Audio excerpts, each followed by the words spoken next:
Hello, all NXT fans, and welcome to another review with me, Mike McRock, one half of the MRB Wrestling Review Show. Right now, I am going to deliver to you guys my review for NXT TakeOver in Brooklyn.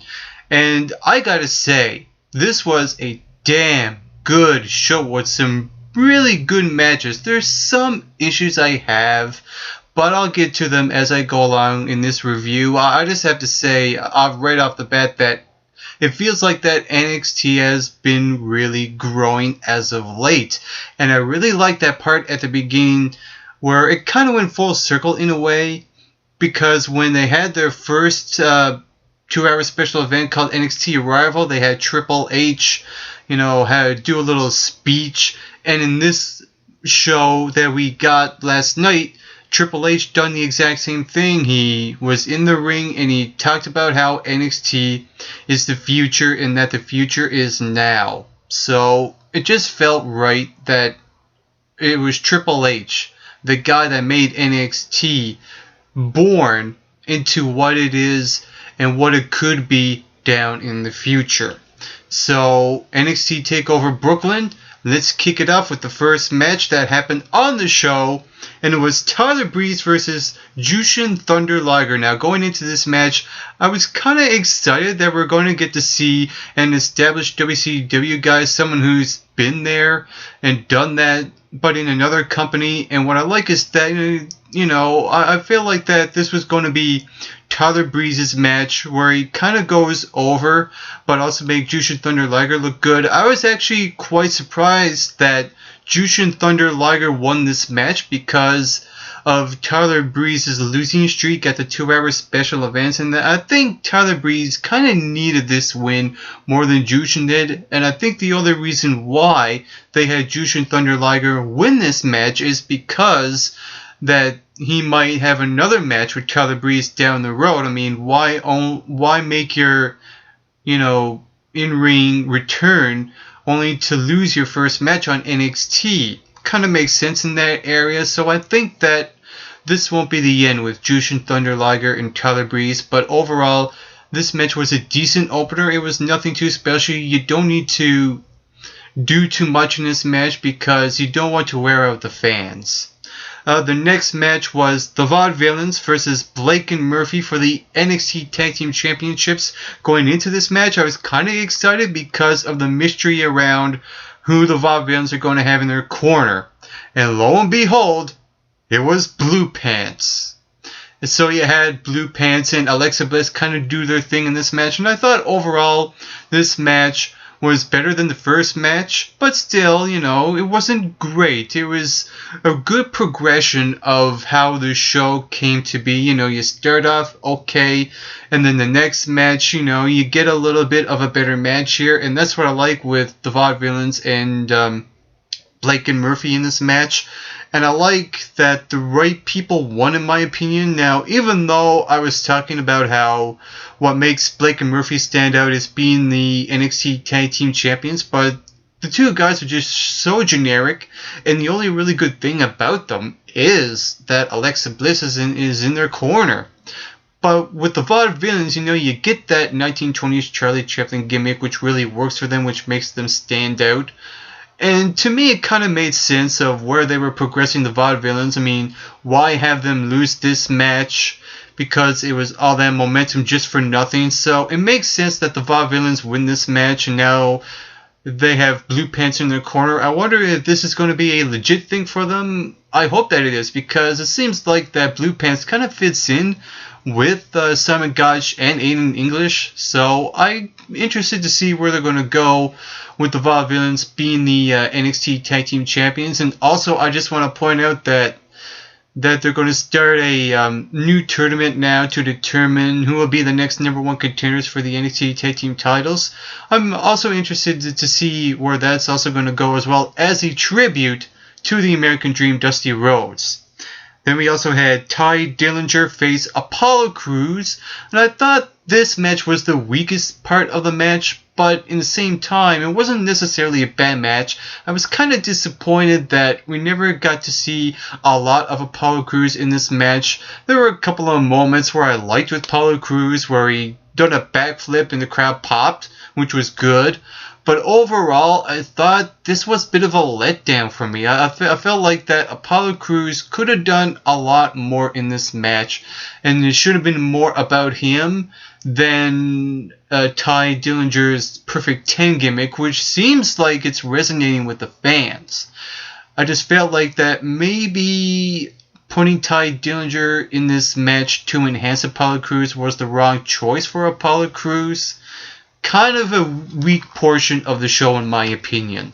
But the next match on the show was Samoa Joe versus Baron Corbin, and I thought this was a really solid to good match, and I feel like this was Baron Corbin's best match that he ever had on NXT, and I like that it wasn't necessarily Samoa Joe carrying Baron Corbin, it was Baron Corbin carrying Baron Corbin. And what I like about this match is that Samoa Joe and Baron Corbin were doing a bit of submission holds somewhat in this match, and it felt like they're going to go in this direction that's going to be all submission.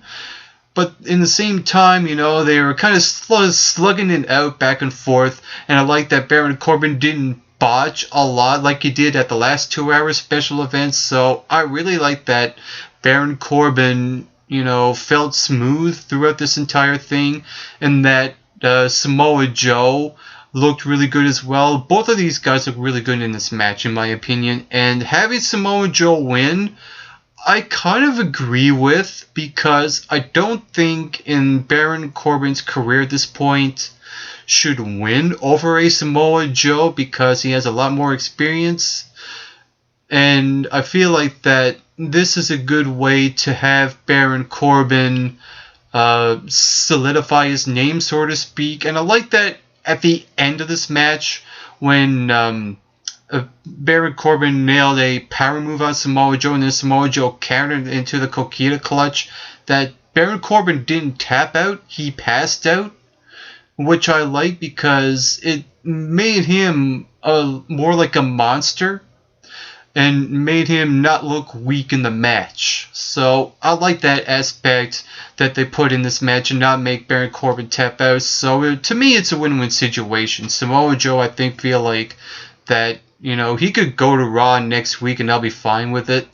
But I think that for some reason, I think they might continue this feud. So we'll see where it goes with that. And now we get to the semi-main event. And it was Bayley versus Sasha Banks for the NXT Women's Championship. And my God, these women stole the show. This was a great match with two great characters.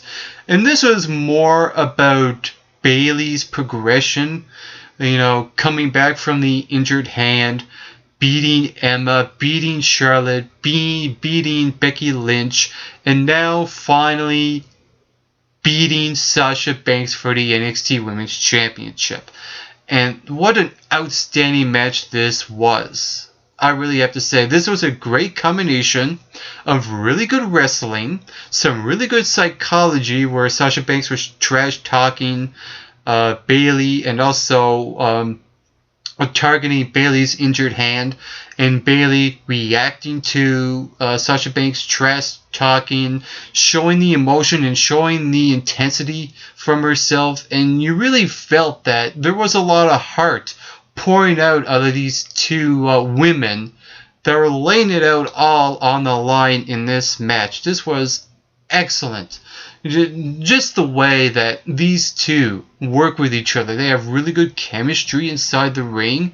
You have a really good character in Bayley who's likable with the kids. And you have Sasha Banks who has this attitude about her. And this match, every element about this match just made it great in my opinion. This match stole the show. And the way it ended really felt right. There was a couple of moments where you thought that Bayley was going to injure herself, but luckily she didn't. With the big backflip, her Karana, before she nailed the second belly to Bayley maneuver. So that was really good. You know, there were some really good spots in this match, really good storytelling, emotionally driven. These two worked so well with each other. This was the match of the night at NXT TakeOver Brooklyn. And I feel like after this match, you know, the audience was starting to get a little tired, but they kind of maintained their composure and that they reacted to the main event of the show. And that was Kevin Owens versus Finn Balor for the NXT Championship in a ladder match. And going into this match, I feel like if this wasn't a ladder match, I wouldn't care as much because in most rematches, you know that the champion's going to win anyway, which did happen. You had Finn Balor win this match, and, it just felt like, if this was a normal match, I would have been like, screw it, but at least with this was a ladder match, you felt like, that the stakes were raised somehow in this match, and the right person won, in my opinion. And I like Finn Balor's entrance, the little things where you had one fake demon rise up and go down, another one there, and another one there. Just that little thing about his entrance was really cool, and I feel like that the way Kevin Owens' demeanor was when he was sitting down and slugging back in the chair, just not caring. I really like that about Kevin Owens. And the bumps they took with the ladders looked pretty good as well. They looked pretty brutal. And even though I think they could have done a lot more with that ladder element, see Kevin Owens or Finn Balor maybe fall more or do more maneuvers off the ladder, this probably would have been a little bit better match. At least this was a better match than the Bo Dallas and Neville match at the first NXT 2-hour special event. That I will give it that. But still, I think they could have done just a little bit more with the ladder itself. But overall, this was a really good match to end off the show.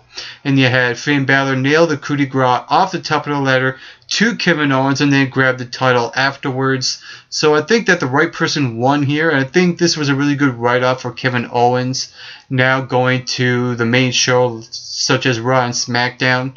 So overall, this was a really good match. The women stole the show. Really good tag team match. Samoa Joe and Baron Corbin put on a good solid big man's match. My only little issue with this show is that I never saw one backstage interview.